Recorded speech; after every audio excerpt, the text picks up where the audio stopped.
Salam əziz dostlar, biz bugün məntiq dərslərinə davam edirik.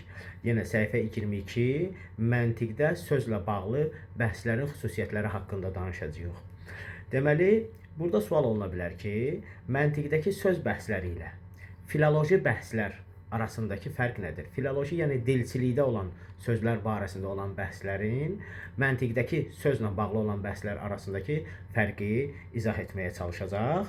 Cavab bundan ibarətdir ki, məntiq elmində sözlə bağlı bəhslər ümumi xarakter daşıyır və bütün dillərdə müzakirə olunur. Hər dildə məntiq elmində olan sözlər hər dildə müzakirə olunur.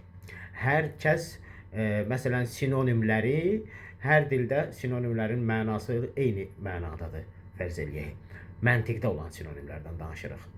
Hər bir dilin qrammatik bəhsləri isə yalnız öz dilinə məxsusdur.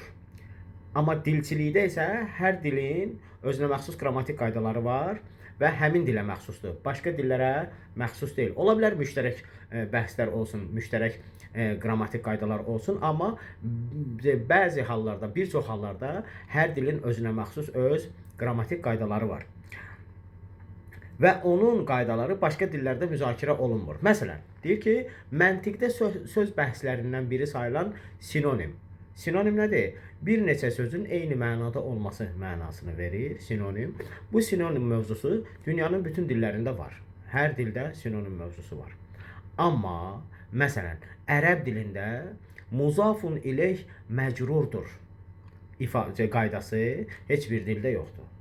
Muzafun ileyh qaydası, yəni söz birləşməsinin sonunda ərəb dilində cər, yəni tənvin fəthə olması qaydası heç bir dildə yoxdur, yalnız ərəb dilinə məxsusdur.